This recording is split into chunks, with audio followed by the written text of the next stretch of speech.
கட்சியில இணைஞ்சிருக்காங்க தாவேகாவில் முன்னாள் அமைச்சர்கள் அதிமுகவோட. அவங்க சொல்லக்கூடிய விஷயங்கள் எல்லாம் ஒருமித்த கருத்தாவே இருக்கு. இதை நீங்க எப்படி பார்க்குறீங்க? அனைத்து இந்திய அண்ணா திராவிட முன்னேற்ற கழகம் மிகப்பெரிய சிக்கலில் இருக்கிறது. அந்த கட்சியில் பயணிக்கிற நிர்வாகிகள் பெரும் குழப்பத்தில் இருக்கிறார்கள். குழப்பத்தில் இருப்பவர்கள் ஒரு தீர்வு தேடி மாற்று முகாமுக்கு சென்று கொண்டிருக்கிறார்கள் அப்படிங்கிறத நம்ம பார்க்கிறோம். கடந்த 6ஆம் தேதி ரிசல்ட் வந்ததற்கு பிறகு அனைத்து இந்திய அண்ணா திராவிட முன்னேற்ற கழகத்தினுடைய அந்த 47 சட்டமன்ற உறுப்பினர்களுக்குள்ளேயே பிரச்சனை உருவாகி அந்த கட்சியின் பொதுச் செயலாளர் எடப்பாடி பழனிசாமி எடுத்த முடிவு, அவர் திமுக ஆதரவோடு ஆட்சி அமைப்பதற்கு, அதில் முதலமைச்சராக தான் பங்கேற்பதற்கு முயற்சி மேற்கொள்கிறார் என்ற உடனே நாங்கள் அந்த நிலைப்பாட்டை ஏற்க முடியாது என்று ஒரு அணியினர் வெளியிலே வந்தது முதல் இந்த பிரச்சனை என்பது தீவிரமாகி போய்கொண்டிருக்கிறது.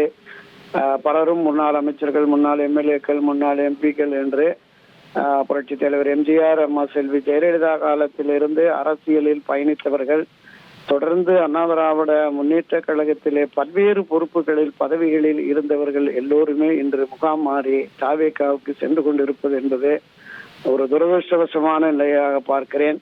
இந்த கட்சி 100 ஆண்டுகள் ஆட்சி அதிகாரத்திலே இருக்கும் என்று செல்வி ஜெயலலிதா பேசினார். அவருடைய மறைவுக்கு பிறகும் 1000 ஆண்டுகளை கடந்தும் அதிமுக நின்று நிலைத்திருக்கும் என்று இந்த கட்சியை நிறுவிய புரட்சி தலைவர் எம்ஜிஆர் அவர்கள் சூளுரைத்தார்.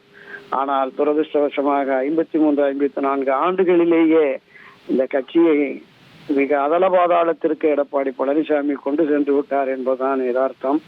அவருக்கு எதிரான நிலைப்பாடு கொண்ட நிர்வாகிகள் இன்று முகாம் மாறுகிறார்கள். ஆனால் இதில் ஒன்றை நம் நினைவில் கொள்ள வேண்டும் சகோதரி. அனைத்து இந்திய அண்ணா திராவிட முன்னேற்ற கழகம் என்பது இந்த மேல் மட்டத்தில் இருக்கிற முன்னாள் அமைச்சர்கள், முன்னாள் எம்பி, எம்எல்ஏ அவர்கள் மட்டுமே அல்ல. கிட்டத்தட்ட 1.5 கோடிக்கும் மேற்பட்ட அடிப்படை தொண்டர்கள், காலமெல்லாம் எம்ஜிஆர், ஜெயலலிதா, ரெட்டலை என்று பயணித்து வருகிறவர்கள் ஒருபோதும் முகாம் மாற மாட்டார்கள். ஆதவர்ஜனா, ஆனந்த் போன்றவர்கள் பேசுவது போல நிர்வாகிகள் போவார்கள். ஆட்சி அதிகாரத்திலே சுகாதாரத்தை அனுபவித்தவர்கள் அவர்கள் அடுத்து தங்களுடைய அரசியல் இருப்பை தக்க வைத்துக் கொள்வதற்காக முகாம் மாறுவார்கள். ஆனால் அடிப்படை தொண்டர்கள் ஒருபோதும் மாற மாட்டார்கள். இன்றளவும் கூட ஒரு 1.25 கோடி வாக்குகளை அதிமுக இரட்டை இலை பெற்றிருக்கிறது என்றால் அதுதான் காரணம். ஆனால் இந்த கட்சியை இன்று வழிநடத்துகிற எடப்பாடி பழனிசாமி தன்னுடைய பிடிவாதத்தை தளர்த்தி ஒரு தார்மீக பொறுப்பேற்று ராஜினாமா செய்து செயற்குழு பொதுக்குழுவை கூட்டி ஒரு சுய பரிசோதனைக்கு ஆட்படுத்தி அதிமுகவை வளர்ச்சி பாதைக்கு கொண்டு செல்வதற்கு அவர் முனைந்திருந்தால் நிச்சயமாக இந்த நிலை ஏற்பட்டிருக்கிறது. இன்றைக்கு வெளியிலே சென்றிருக்கிற முன்னணி தலைவர்கள், முன்னாள் அமைச்சர்களும் கூட இங்கே இருந்து போராடி இந்த கட்சியை மீண்டும் வெற்றி பாதைக்கு அழைத்து செல்ல வேண்டுமே தவிர இப்படி தங்களுடைய சுய ஆதாயத்திற்காக, சுயலாபத்திற்காக போவது என்பது அண்ணா திராவிட முன்னேற்ற கழகத்தில் பயணிக்கிற தொண்டர்கள், அடிமட்ட நிர்வாகிகள் ஏற்றுக்கொள்ள முடியாத செயல். இவை அத்தனைக்கும் அடிப்படை காரணம் எடப்பாடி பழனிசாமியினுடைய பிடிவாதம், தான் தோன்றித்தனம், சர்வாதிகாரத்தனம். இதை இன்று வெளியிலே வந்திருக்கிறவர்கள் உணர்கிறார்கள்.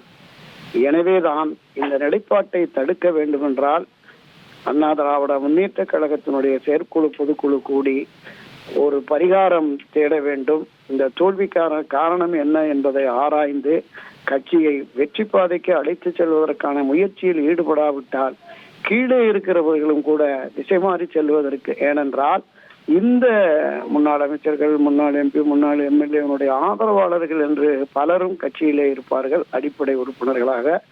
அவர்களும் சென்று விட்டால் அதிமுக அவருடைய எதிர்காலம் மிகப்பெரிய கேள்விக்குறியாகிவிடும். கடந்த 2024 நாடாளுமன்ற தேர்தல் முடிந்த மறுநாளில் இருந்து இந்த கருத்தை நான் மிக ஆழமாக வலிமையாக வலியுறுத்தி வந்தேன். அண்ணா திராவிட முன்னேற்ற கழகத்தினுடைய முதன்மை பொறுப்பில் இருக்கிற பொதுச் செயலாளர் எடப்பாடி பழனிசாமி, புரட்சி தலைவர் எம்ஜிஆர், அம்மா செல்வி ஜெயலலிதா போல விட்டு கொடுத்து செல்ல வேண்டும். அனைவரையும் அரவணைத்து செல்ல வேண்டும். கருத்து மாறுபாடுகளால், மனமாச்சரியங்களால் பிரிந்து சென்றவர்களை ஒருங்கிணைத்து கட்சியை வலிமைப்படுத்த வேண்டும். இல்லை என்றால் 2026 தேர்தலில் மிக மோசமான தோல்வியை அதிமுக தழுவும். அப்படி ஒரு மோசமான தோல்வி வருகிற பொழுது 50 வயதுக்கு கீழே உள்ளவர்கள் எல்லோரும் திமுக என்று முகாம் மாறி விடுவார்கள். அதிமுகவின் எதிர்காலம் கேள்விக்குறியாகும். எடப்பாடி பழனிசாமி தலைமையிலே ஒரு அதிமுக இருக்கும். அது தமாக, தேமுதிக, தமாக போல கொஞ்சம் கொஞ்சமாக கரைந்து விடும். இந்த ஆபத்தை அவர் உணர வேண்டும் என்று சொல்லியிருந்தேன். அந்த ஆபத்து இன்று நடந்து கொண்டிருக்கிறது. நிச்சயமாக எடப்பாடி பழனிசாமி உணர்ந்து கட்சியை அவர் கைப்பற்றி வைத்திருக்கிறார். கட்சியை காப்பாற்றி வெற்றி பாதைக்கு அழைத்து செல்வதற்கான வழிமுறைகளை ஆராய்ந்து அறிய வேண்டும் என்பதுதான் என்னுடைய பார்வை, கருத்து. சரி, இப்போ நீங்கள் தொடர்ந்து சொல்கிறது பொதுக்குழுவை கூட்டணும், எடப்பாடி அவர்கள் வந்துட்டு இதுக்கு பொறுப்பேற்கணும் அப்படின்லாம் சொல்கிறீங்க. ஆனால் எந்த விஷயம் அவரை தடுக்குதுன்னு நீங்கள் நினைக்கிறீங்க இந்த பொதுக்கூட்டத்தை அவர் கூட்டாத இருக்கிறதுக்கு? அவருக்கு எந்த விஷயம்னா, ஒண்ணு பயம். திரு ஓபிஎஸ்க்கு ஏற்பட்டது போல ஒரு நிலை நமக்கு பொதுக்குழுவில் ஏற்பட்டு விடுமோ, நமக்கு எதிராக எல்லோரும் போர்க்குரல் எழுப்பி விடுவார்களோ, நம்முடைய இருப்புக்கு ஆபத்து வந்து விடுமோ என்கிற சுத்த சுயநலம் ஒன்று மட்டும்தான் இதை தடுக்கிறது. அண்ணா திராவிட முன்னேற்ற கழகம் என்பது யாருடைய குடும்ப சொத்தும் இல்ல, பாரம்பரிய சொத்தும் இல்ல, 2 கோடி தொண்டர்களுக்கு சொந்தமான சொத்து.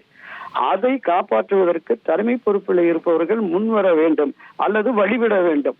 இது இரண்டும் இல்லை என்றால் இன்னும் மோசமான நிலைக்கு அதிமுக போய்விடும்.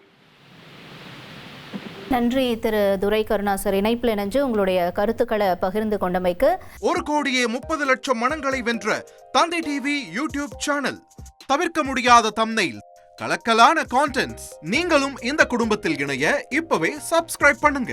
அசுரபலம் கொண்ட எங்கள் டிஜிட்டல் கரங்களில் உங்கள் விளம்பரங்களை சேர்க்க வாட்ஸ்அப் பண்ணுங்க. 893988883778. Email advttv@dttv.in.